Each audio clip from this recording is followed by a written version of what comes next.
በዘመናዊው ዓለም አኗኗሩን በማቅለል የሚያውቁት የብርሃን ባንክ የሞባይል ባንክ አገልግሎት አሁን ደግሞ የበለጠ ዘመነው ለአጠቃቀም ምቹና ቀላል ሆኖ ለአንድሮይድ ሞባይል ስልክ ተጠቃሚዎች ቀርቧል። አዲሱን የብርሃን ባንክ አንድሮይድ አፕ ወይም መተግበሪያ ከጉግል ፕሌይ ስቶር ላይ ብርሃን ሞባይል በሚል ስም ያገኙታል። ወደ ስልክዎን በመጫን ስለ ሂሳቦ መረጃ፣ ገንዘብ ለማስተላለፍ፣ የሞባይል አየር ሰዓት ለመግዛት፣ ስለ ብድሮ ሁኔታና ሌሎች በርካታ አገልግሎቶችን ለማግኘት በቀላሉ ይጠቀሙበታል። ለበለጠ መረጃ በአቅራቢያ ወዳለ የብርሃን ባንክ ቅርንጫፍ ጎራ ይበሉ። ብርሃን ባንክ እንደ ስማችን ብርሃን ነው ስራችን። ሌላኛውን ጉዳይ ደግሞ እንመልከት። የሪያል ማድሪድን ጉዳይ እናንሳ። ሪያል ማድሪድ እንግዲህ ኮከቦቹ ተጫዋቾች ወይም ትላልቆቹ የሚባሉ ተጫዋቾች ወደ ሜዳ ሲመለሱ ውጤት የማጣት ችግር ይገጥመዋል። በተደጋጋሚ ይህንን ተመልክተናል። በዚህ ውድድር ዓመት ራሱ ብዙ ጊዜ ይህንን ተመልክተናልና እናንሳው ምንድነው ችግሩ የሚለውን ጉዳይ እንመልከት። ለኔ ላሊጋው አልቋል። ከሞላ ጎደል ላሊጋው አልቋል። ይሄኛው ሳምንት አልቋል ስል ማቴማቲካሊ አላለቀ። አልቫሮ አርቤሎዋ ከጨዋታው በኋላ ማለት 8ቱንም ጨዋታዎች ካሸነፈን አለ የተቀሩትን 8 ጨዋታዎች ሪያል ማድሪድ 8ቱንም ጨዋታዎች አያሸንፍም። እሱን መናገር እችላለሁ። ይሄኛው ሪያል ማድሪድ 8 ጨዋታ የሚያሸንፉ ላለፉት 2 ዓመታት ያየነው ሪያል ማድሪድ 8 ጨዋታ የሚያሸንፍ ሪያል ማድሪድ አይደለም። ባርሴሎና ሜዳ ላይ ማሸነፍን ጨምሮ ሌሎችም አስቸጋሪ ጨዋታዎች አሉባቸው። እነዚህን ሁሉ ጨዋታዎች ካሸነፍን ባርሳ ነጥብ ይጥላል ብሏል። ነጥብ ሊጥል ይችላል። አላለቀም ማለት እኔ እንዲያውም የነበረኝ ግምት ኦኬ ባርሴሎና ማታ ከአትሌቲኮ ማድሪድ ጋር ነው የሚጫወተው። በአትሌቲኮ ማድሪድ ነጥብ ሊጥል ይችላል። ስለዚህ ቢያንስ ያ የነጥብ ልዩነት ካልሰፋ ወይ 4 ወይ ባርሳቸው 5 ከሆነ አለቀ ሊባል አይችልም። ባርሴሎና ካሸነፈ ግን ያልቃል የሚል ግምት ነበር። እና ባርሴሎና በሌቫንዶቭስኪ ጎል አማካይነት አሸነፈ። ለኔ ሪያሊስቲክሊ ማቴማቲካሊ አይደለም። ማቴማቲካሊ ያው በሂሳባዊ ስሌት 0 እስኪሆን ድረስ እድልሽ ያው እድላለሽ ነው የሚባለው። በዛ ልክ ነው። ግን አይወስድም ላሊጋው። ለሁለት ተከታታይ ሲዝን ላሊጋውን አያሸንፍም። እና ሁሌም የሆነ ሰሞን ደህና መጫወት የጀመረ ጊዜ ታስታውሽ እንደሆነ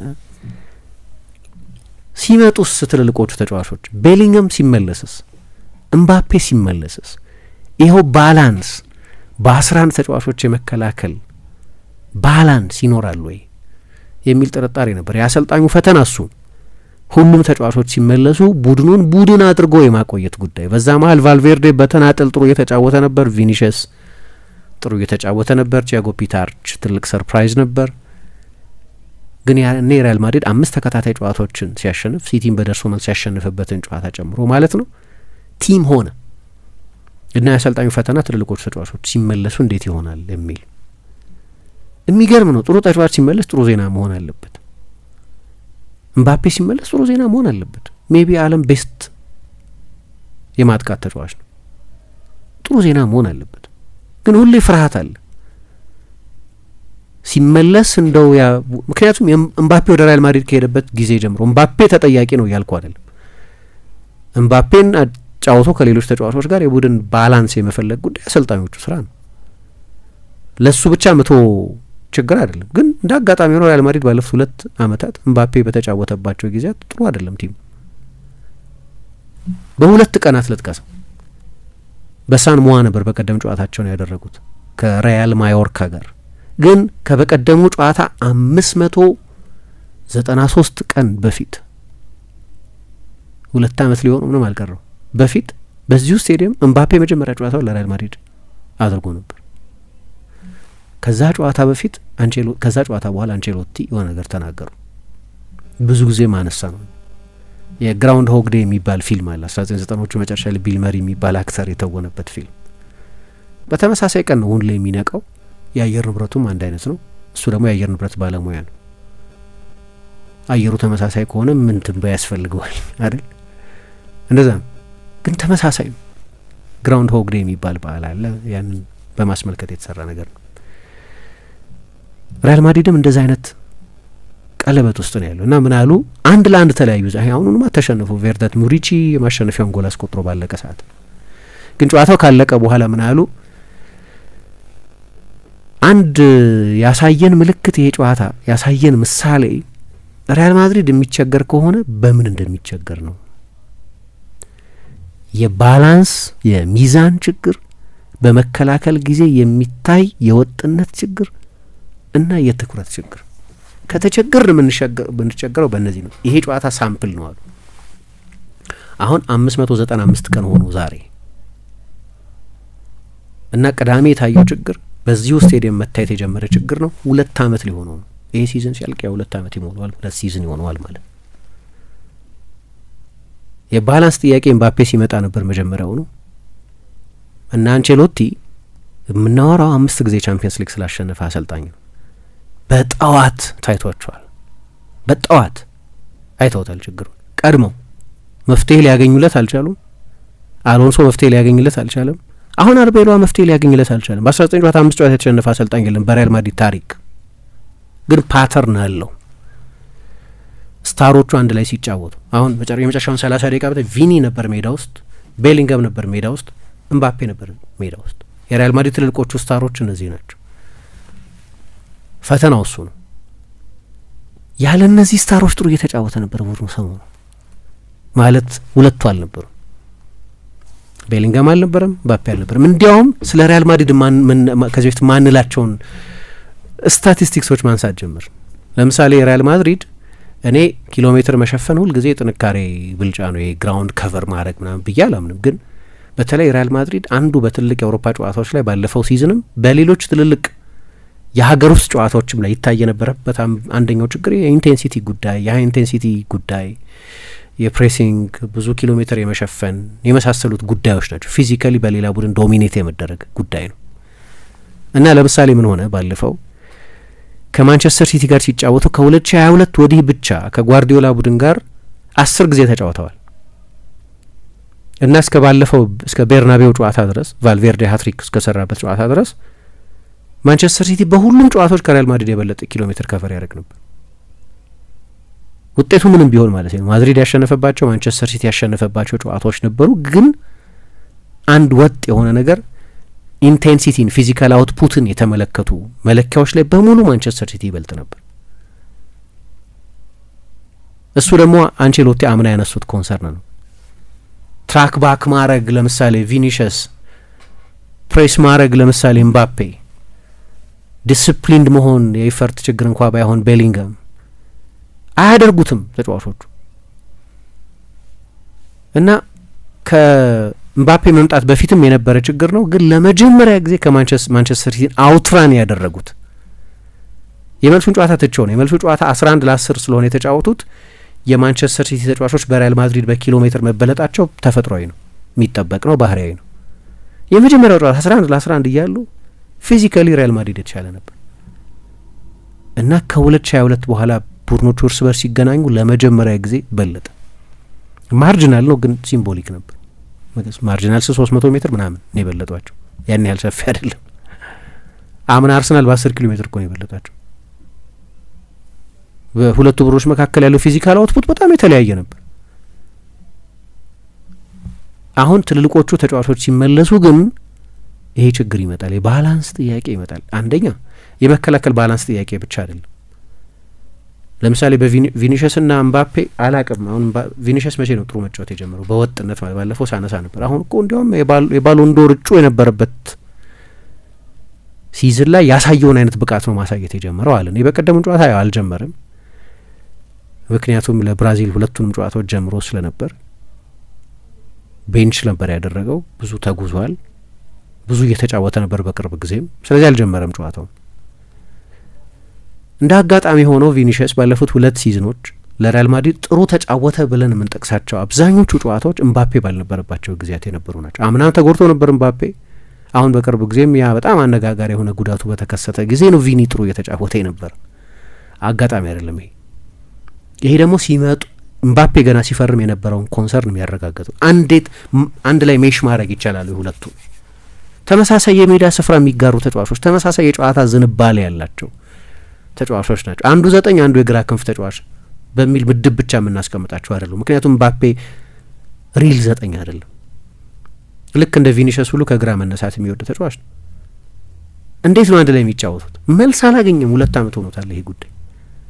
2 ስታር ተጫዋቾች የትኛውም የዓለም ቡድን ውስጥ መሰለፍ የሚችሉ ተጫዋቾች አንድ ላይ ግን መሰለፍ አይችሉም፣ ወይም አንድ ላይ ሲሰለፉ የሚጠበቀውን ያህል የስኬታማነት ታሪክ የላቸው።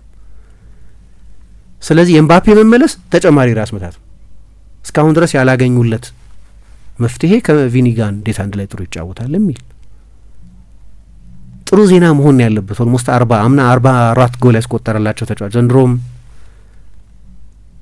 በተለይ አሎንሶ እስኪለቅ ድረስ እሱ ራሱ የባሎን ዶር ፎርም ላይ ነው ያለውና ምንድነው ተጫዋች መመለስ ጥሩ ዜና ብቻ ነው መሆን ያለበት። መጥቶ እንዴት ላደረገው ነው የሚል ራስ ምታት መሆን የለበትም። ጥሩ ራስ ምታት ነው አይኖ፣ ግን ውጤት የሚያሳጣ ከሆነ ችግር ነው። እና ላሊጋ ደግሞ ምን ይፈልጋል? ኮንሲስተንሲ ይፈልጋል። ላሊጋ ኮንሲስተንሲ ይፈልጋል። ሪያል ማድሪድ እንደ አጋጣሚ ሆኖ ላሊጋና ቻምፒየንስ ሊግን በተመሳሳይ ሲዝን ጥሩ አይጫወትም ብዙ ጊዜ። በእርግጥ ያለፉት 2 ቻምፒየንስ ሊጎቻቸው በተመሳሳይ ሲዝን በአንቼሎቲ አሰልጣኝነት ላሊጋ ያሸነፉባቸው ሲዝኖች ናቸው። ግን በአብዛኛው 21 አጋጣሚዎችን ብታይ ከ1995 ወዲህ ያለፉትን 20 ዓመታት ብቻ ብትወስጂ 30 ዓመት 95 30 ዓመት 96 ሲዝን 30 ዓመት ውስጥ በቻምፒየንስ ሊግ ቢያንስ ሩብ ፍጻሜ ወይም ሁለተኛው ዙር ድረስ እና ከዛ በላይ የተጓዙባቸው ሲዝኖች በ21ዱ ላሊጋውን እየተመሩ ነው። ከ30 ሲዝን ነው የምለው በ21ዱ ላሊጋውን እየተመሩ ነው። በ12ቱ ደግሞ ከነዚህ በ21ዱ በ12ቱ ቢያንስ በ7 ነጥብ እየተመሩ ነው። ቻምፒየንስ ሊግ ብዙ ጊዜ የሪያል ማድሪድ የሲዝን ማዳኛ ይሆናል መጨረሻ ላይ። ቡድኑ ግን ኮንሲስተንት አይሆንም። የጥሎ ማለፍ ውድድሮች ሞመንቶች ላይ የተመሰረቱ ናቸው። የሊግ ድሎች ኮንሲስተንሲ ላይ የተመሰረቱ ናቸው። አሁን ቀጥሎ ከባየር ሚኒክ ጋር ነው የሚጫወቱት። በጣም ኢንስፓየርድ ሆኖ ልናየው እንችላለን ምባፔ ነው የቪኒሽስን እና እነዚህ ተጫዋቾች የብቃታቸውን 100% ከተጫወቱ ይሄንን ባየር ሚኒክ ቪኒሽስ ብቻውን ሃትሪክ ሰርቶ ሊወጣ ይችል ይሆናል አላውቅም። ወይም ምባፔ ሞመንቶች ላይ የሚመሰሩ የሆኑ ጨዋታዎች ላይ የሚመሰረቱ ናቸው። ላሊጋ ሲሆን ግን 38 ጨዋታ ወጥነት ነው የምናወራው። ቡድን ስለመሆን ነው የምናወራው። ሞመንቶች ላይ መሰረት የሆነ ጨዋታ ጥሩ ጫዎች ይቻለሽ አይበቃም። ግን እሱ የሲዝኑን አብዛኛውን ጊዜ ወጥ ሆኖ የሚጫወት ቡድን ብቃት ማሳየት ያስፈልጋል። አንድ ወጥ የሆነ ነገር ካለ ባለፉት 2 ዓመታት ወጥ የሆነ የባላንስ ችግር አለበት ቡድኑ። ስለዚህ እኔ አሁን ባለው ሁኔታ አሰልጣኙ ምን አለ በቀደም ስለ ኮሚትመንት እንዲህ አይነቶቹን ጨዋታዎች 200% ብቃታችንን ካልሰጠን በስተቀር ልናሸንፋቸው አንችልም። 200% ነው ያለው። ይሄ እኔ ስለ ኮሚትመንት ሲናገር የሚናገረው ስለ ከኳስ ውጪ ስላለ ልፋት እንዲሁ ሬከርዱ የሊግ ሬከርዱ ከታየ 72% ገደማ ነው ጨዋታዎች ያሸነፈው። በጥፎ አይደለም ግን ከአንቼሎቲ ያንሳል። 73.7% ነው የአንቼሎቲ። ከሻቢ አሎንሶ ደግሞ በጣም ያንሳል። ይኸውልሽ የሻቢ አሎንሶ የላሊጋ ጨዋታዎች የማሸነፍ ሪከርድ 82.4%። ሳምፕል ሳይዙ ትንሽ ነው ግን ከነዚህ ከሁለቱም አሰልጣኞች ያነሰ ሆኗል። በሄታፌ ተሸንፏል፣ በፓምፕሎና በኦሳሱና ተሸንፏል፣ በማዮርካ ተሸንፏል፣ በኮፓ ዴል ሬይ በአልባሴት ተሸንፏል። በእነዚህ ቡድኖች ተሸንፏል። በቻምፒየንስ ሊግ በቤንፊካ 4-2 ተሸንፏል። በኋላ ድጋሚ ሲገናኙ ቢያሸንፍም 4-2 ነበር። 5ኛ ጨዋታው ነበር የነበረው። አንድ ነገር ሬዚስት ሲያደርግ ቆይቷል። የሚታይ ምን መሰለሽ ተጫዋቾቹ ላለማስቀየም ሲል የአንቼሎቲን ሞዴል ነው የሚከተለው። ተጫዋቾች ላለማስቀየም ሲል ኢንቴንሲቲ የምትለዋን ቃል ተናግረው ያውቃል። አንቼሎቲ በቅቷቸው ማለት ጀምሮ ነበር። ኢንቴንሲቲ የለንም ማለት ጀምሮ ነበር። በግማሽ ልብ በተከፈለ ልብ የሚከላከሉ ተጫዋቾች አሉኝ ማለት ጀምረው ነበር። እሱ ረጅም ጊዜ ሬዚስት አድርጓል። ይሄ ትልልቆቹን ተጫዋቾች የሚነካ በመሆኑ ምክንያት አሁን ግን በቀደም ያው ታዲያ 200% ካልሰጠን እንዴት ልናሸንፍ ነበር እንዴ ምናምን አለ እና የሚገርም ነው የትልልቅ ተጫዋቾች መመለስ ያው ሆኖ ያውቃል። ለምሳሌ ሌላም ጊዜ ሲባል ሰምቻለሁ። ዚነዲን ዚዳን በማይኖርበት ጊዜ ሪያል ማድሪድ ጥሩ ይጫወታል ተብሎ ሰምቼ አውቃለሁ። ክርስቲያኖ ሮናልዶ በማይኖርበት ጊዜ ሪያል ማድሪድ ጥሩ ይጫወታል ሲባል ሰምቼ አውቃለሁ። የበለጠ ኮሄሲቭ ይሆናል። እነዚህ ተጫዋቾች ቡድኑ ለእነሱ እንዲጫወት ዲማንድ ያደርጋሉ። እነሱ ሳይኖሩ ሲቀር ተጫዋቾች ውስጥ ዚዳን ይባል ነበር። ዚዳን እንዲሁም ተቀጥቶ መጥቶ እኮ በቻምፒየንስ ሊግ ከሃምቡርግ ጋር በነበረ ጨዋታ ከዩቬንቱስ የቅጣት ዕዳ ይዞ ነበር የመጣው እና በላሊጋ ሲጫወቱ ማድሪድ መጥፎ ይጫወታል። እሱ በቅጣት ምክንያት ቻምፒየንስ ሊግ ሳይጫወት ሪያል ማድሪድ ጥሩ ይጫወታል። ዚዳን አያስፈልገንም ነበር ኮንክሉዥኑ። ከተጫዋቾቹ በላይ ያለ ጉዳይ ነው ነገሩ። ግን ፓራዶክሲካል ተቃርኖ ያለበት ይመስላል። የትልልቅ ተጫዋች መመለስ ጥሩ ዜና መሆን ሲኖርበት ግን እንደ ስጋት የሚታይበት በዘመናዊው ዓለም አኗኗሩን በማቅለል የሚያውቁት የብርሃን ባንክ የሞባይል ባንክ አገልግሎት አሁን ደግሞ የበለጠ ዘምኖ ለአጠቃቀም ምቹና ቀላል ሆኖ ለአንድሮይድ ሞባይል ስልክ ተጠቃሚዎች ቀርበዋል። አዲሱን የብርሃን ባንክ አንድሮይድ አፕ ወይም መተግበሪያ ከጉግል ፕሌይ ስቶር ላይ ብርሃን ሞባይል በሚል ስም ያገኙታል። ወደ ስልክዎን በመጫን ስለ ሂሳቦ መረጃ፣ ገንዘብ ለማስተላለፍ፣ የሞባይል አየር ሰዓት ለመግዛት፣ ስለ ብድሮ ሁኔታና ሌሎች በርካታ አገልግሎቶችን ለማግኘት በቀላሉ ይጠቀሙበታል። ለበለጠ መረጃ በአቅራቢያ ወዳለ የብርሃን ባንክ ቅርንጫፍ ጎራ ይበሉ። ብርሃን ባንክ እንደ ስማችን ብርሃን ነው ስራችን።